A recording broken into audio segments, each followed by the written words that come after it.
Hər birinizi salamlayıram. Bu günlərin biz sizinlə burjua islahatları haqqında danışacağıq. Qeyd eləmişik ki, 19-cu əsrin ortalarına kimi Rusiyada vəziyyət, deyirik Rusiya feodal və aqrar ölkə idi. Hakimiyyət yalnız kimlərin əlində cəmləşmişdi? Feodal zadəgan təbəqəsinin əlində cəmləşmişdi. Bəs yaxşı, Şimali Azərbaycanda vəziyyət nə cür idi?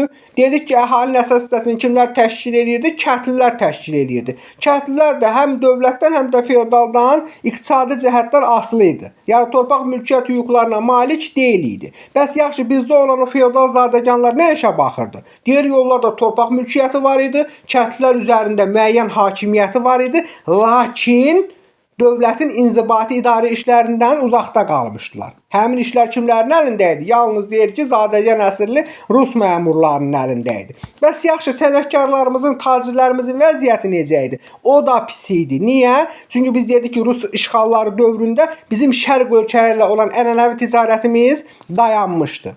Artıq deyirik Krım müharibəsi 1853-1856-cı illərdə baş verir. Orada olan məğlubiyyət artıq Ruslar görürlər ki, nədir? Aparıcı dövlətlərdən geri qalıbdır, hərbi texniki cəhətdən. Yəni təhkimçilik rejiminin çürüklüyünü göstərir. Daxildə olan bütün ziddiyyətləri aşkara çıxardır. Qeyd eləmişik ki, Çar Rusiyasının burjua islahatları keçirməkdə məqsədi nə idi? Sosial partlayışın qarşısını almaq istəyirdi. Rusiyanı aqrar ölkədən sənaye ölkəsinə çevirmək istəyirdi. Eyni zamanda feodal təhkimli cəmiyyəti idi də burjua islahatına qədər. Onu burjua cəmiyyəti ilə əvəz eləmək və burjua cəmiyyətinin inkişafı nəticəsində də iqtisadiyyatın inkişafını nəzərdə tuturdu. Məsələn, deyirik ki, kapitalizmin inkişafına mane olan amilləri aradan qaldırmaq istəyirdi. Ona görə burjua islahatları keçirdi. Çar II. Aleksandr 1801-ci ildə fərman verir ki, Rusiyanın mərkəzi əyalətlərində təhkimçilik hüququ ləğv edilsin. Və ondan sonra başlayır Rusiyanın mərkəzi əyalətlərində islahatlar keçirməyə. Yaxşı, bəs Azərbaycanda bunu gecikdirməkdə məqsədi nə idi? Niyə bizdə gec elədi bu həmin bu islahatları, məsələn, burjua islahatlarını? Deyirik ki, deyirdilər ki, Ruslar, bəs sizdə kəndlilərlə sahibkarların münasibəti yaxşıdır. Siz hələ iqtisadi cəhətdən yetişməmisiniz. Və yaxud da ki, sizdə təhkimçilik yoxdur. Biz dedik axı, bizdə iqtisadi cəhətdən asılı idi kəndlilər feodallardan. Şəxsən yox. Amma Ruslarda həm iqtisadi cəhətdən, həm də şəxsən, yəni torpağa təhkimli idilər. Amma əsl nə cür idi məsələnin? İstəmirdilər ki, Çar Rusiyası feodallarla münasibətləri pisləşsin. Çünki axı dedik axı, onlara sədaqətli şəxslərə verirdilər, nə verirdilərsə. O istəmirdi ki, onların arası pisləşsin. Ona görə də bizdə ləngidirdi. Deyir, ilk dəfə 1864-cü ildə Balaxanı neft mədənində məcburi əmək ləğv edilir. Və 1870-ci il islahatına gedən yolda bir islahatçıq imzalanır. 1865-ci ildə kənd cəmiyyətlərinin ictimai idarəsi haqqında əsasnamə. Nə idi bu da? Mülkədarların kəndlilər üzərindəki polis, məhkəmə hüququ var idi. Bax, o ləğv edildi. Biz dedik axı 1846-1847-ci ildə danışmışdıq onlar haqqında sizlə. Həmin polis və məhkəmə hüququ ləğv edilir və seçkili orqan olan vahid kənd idarəsi yaradılır. Yaxşı, bu 1865-ci ildə keçirilmiş əsasnamənin məhdud cəhəti nə idi? Dedi ki, torpaqlar yenə də bəylərin, ağaların mülkiyyətində saxlanılır, vergilərin ümumi miqdarı dəyişməz qalır. İndi gəlin danışaq Çar II. Aleksandrın 1870-ci ildə verdiyi əsasnamədən, kəndli islahatın keçirilməsi haqqında əsasnamə verir. Burada hansı məsələlərə toxunulurdu? Məsələn, torpaq mülkiyyətinə toxunulurdu, vergi və mükəlləfiyyətlərə toxunulurdu, eyni zamanda feodal asıllığının azad edilməsinə toxunulurdu. İndi gəlin iki növbədə torpaq məsələsi haqqında danışaq. İlk növbədə torpağın miqdarı deyilmir. Deyir ki, kimin ki pay torpağı var idi, onları alıb öz mülkünə çevirə bilər. Yəni torpaqları satın ala bilər. Lakin bu biraz mübahisələrə səbəb olur. Ondan sonra deyir ki, 5 desiyatindən artıq olmamaq şərti ilə neyə bilərsiniz? Həmin torpaqları alıb öz mülkiyyətinizə çevirə bilərsiniz. Lakin torpaq sizə verilmiş torpaq 5 desiyatindən azdırsa, əlavə torpaq verilməsi nəzərdə deyirik tutulmurdu. Aydın oldu mu bura qədər məsələ? Yaxşı, bəs vergi və mükəlləfiyyətlərdə nə cür dəyişiklik oldu? Məsələn, indiyənə kimi biz dedik axı, feodalların mülkündə gedib pulsuz işləyirdilər, mükəlləfiyyət yerinə yetirdilər. Biyar. Biyar ləğv olunur, pul ödənişi ilə əvəz olundu. Həmin dövrün əsas vergiləri hansıları idi? Məsələn, məhsul vergisi deyirik mal cəhət və bəhrə idi ki, bəhrə sudan istifadəyə görə, məhsulda torpaqdan istifadəyə görə alınırdı. Hətta deyirik ki, həmin islahatlarda meşələrdən istifadəyə görə də vergi ödənilməsi nəzərdə tutulurdu. Bir növ bizdə də feodal asıllığı ləğv edilir. Zaten bizdə şəxsən asılı deyil idik. İqtisadi cəhətdən asılı idik. O da ləğv olundu. Yəni feodal asılı münasibətlərinə zərbə vuruldu. Yaxşı, 1870-ci ildə qeyd eləmişik. Kəndli əsasnaməsinin məhdud cəhəti nə idi? Məhdud cəhəti o idi ki, bizdə olan əhalinin 1/5 dövlət kəndlisi idi. Daha doğrusu sahibkar kəndlisi. 4/5 dövlət kəndlisi idi. Sahibkar kəndlilərinə aid edilir. Dövlət kəndliləri deyirik ki, amma bu 1870-ci il əsasnaməsindən kənarda qaldı. Eyni zamanda dövlət neynir? Kəndlilərə maddi yardım göstərmir. Yəni deyir ki, 5/5 al öz mülkiyyətinə çevir. Kəndlinin də nəyi var ki, nə də mülkiyyətinə çevirə? Pulu yoxdur axı onu almağa. Aydın oldu mu? Bəli, deyirik ki, ona görə də artıq başlayırlar neynəməyə? Əvvəlki qaydada vergi və mükəlləfiyyətlər daşımağa məcbur olurlar. Öz pay torpaqlarının mülkiyyətçisi ola bilmirlər.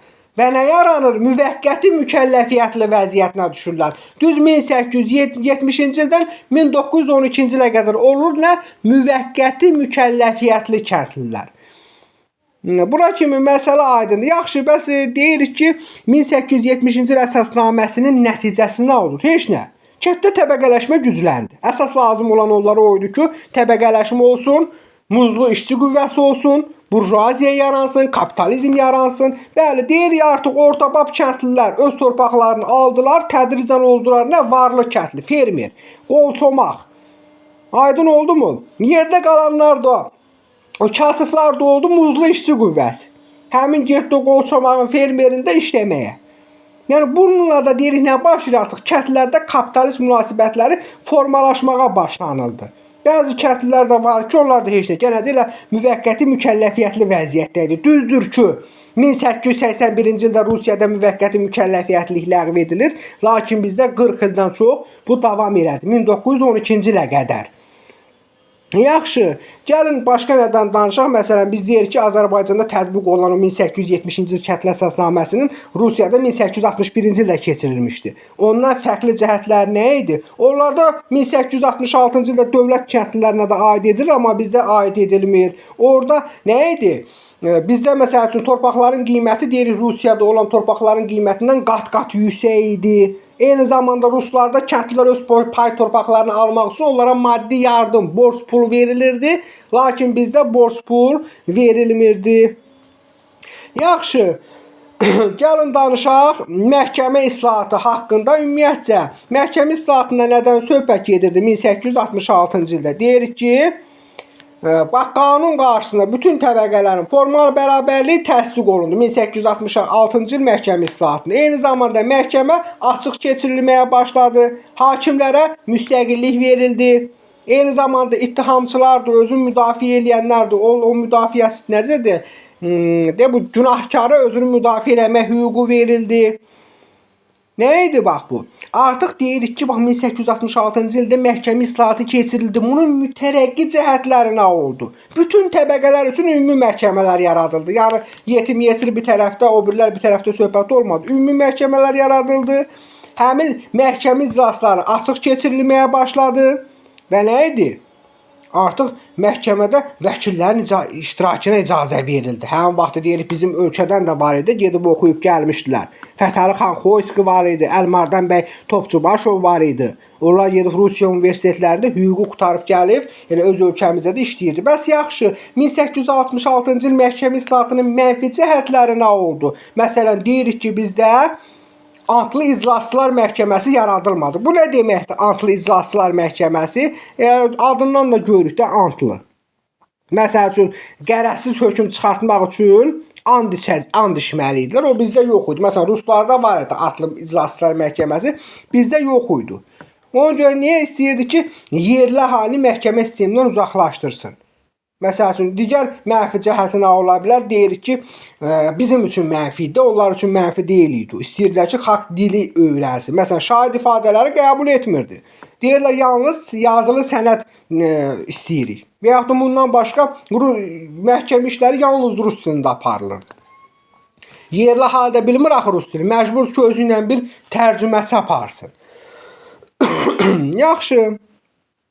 Görək nə lazımdır bizə? Məhkəmə islahatından danışdıq, yazmışıq Rusiyadakından fərqli cəhətlər. Yəni 1866-cı ildə keçirilmiş məhkəmə islahatının Rusiyadakından fərqli cəhəti nə oldu? Əsas oldu ki, adlı iclasçılar məhkəməsi məsələsi var. Yəni burada adlı iclasçılar adlı iclasçılar məhkəməsi olmadı, amma ruslarda oldu. Eyni zamanda onlarda hakimlər yerli halindən seçilirdi. Bizdə isə elə deyildi. Qafqaz canişini neydi? Ruslardan və yaxud da digər xristiyan, ya digər millətdən olan xristiyanlardan seçirdilər həmin hakimləri.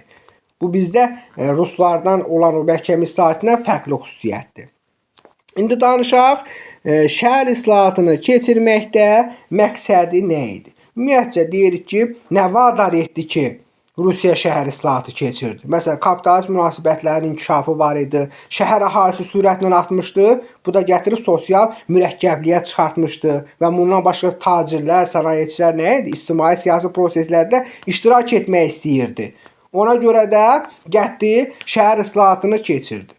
Deyir ki, 1870-ci ildə hazırlanmışdı. Şəhər özünün idarəsi haqqında əsasnamə vardı, şəhər islahatı. Bəs yaxşı, Azərbaycanda 2 dəfə nə vaxt tətbiq olundu? Deyirik 1878-ci ildə Bakıda, özdə məhdud formada. Bir qədər sonra da İrəvanda tətbiq olunur. Amma burada da bir məsələ var idi ki, əmlak senzi var idi də. Nədə? Məsələn, şəhər dumalarında. Seçkili şeylər yaranırdı orqan. Məsələn, şəhər duması, şəhər bələdiyyəsi. Burada da əmlak senzi tətbiq olunur. Məsələn, 25 yaşına çatmamısansa, kişi cinsindən deyilsənsə, vergi ödəmirsənsə, orada iştirak eləyə bilməsin. O da müəyyən insanların kənarda qalmasına gətirib çıxardı. Məsələn, qadınlar qalırdı kənarda, 25 yaşına çatmamış kişilər qalırdı kənarda, nə bilim, fəhlələr, o kasıblar kənarda qalırdı. Əmlak senzi tətbiq olunurdu. Bura kimi yəqin ki, məsələ aydın oldu. Ümumiyyətcə deyirik ki, əsasnaməyə aydın oldu. Əsasnaməyə uyğun olaraq Bakı Şəhər Duması və şəhər idarəsi yaradıldı. Nə idi bax bunlar? Yəni şəhər idarəsi bildiyiniz bələdiyyə idarəsidir də. Yəni burada da deyir ki, bunun tərkibini qubernator təsdiq eləməli idi. Bundan başqa şəhər idarəsinin başçısı yalnız və yalnız rus olmalı idi. Bütün işlər rus dilində aparılmalı idi. Bələdiyyə idarəsinin başçısı nə adlanırdı? Qlava adlanırdı. Və eyni zamanda deyir ki, şəhər özünün idarə orqanları, o cümlədən Bakı Şəhər Dumasına müəyyən məhdud səlahiyyətlər verilmişdi. Məsələn, vergi və rüsumları təyin etmək, nə bilim, sanitar vəziyyətə nəzarət eləmək, yanğınla mübarizə aparmaq, abadlıq işləri, səhiyyə işləri, xalq təhsili, bu kimi məhdud səlahiyyətlər verilmişdi. Deməli, belə bir sual düşə bilər ki, tam hüquqlu şəhər özünün idarəsi nə vaxt tətbiq edilir? Məsəl üçün, deyir ki, 1890-cı ildə tam hüquqlu şəhər özünün idarəsi tətbiq edildiyi şəhərlər, məsələn, Şuşa ilə Yelizavetpol oldu. Yaxşı, 1890-cı ildə deyirik ki, məhdud hüquqlu şəhər özünün idarəsi, məsələn, deyə bilərik Şamaxı, Nuxa, Quba, Lənkəran, bunlarda tətbiq olunmuşdu. Yaxşı, əlavə məsələn biz deyə bilərik ki,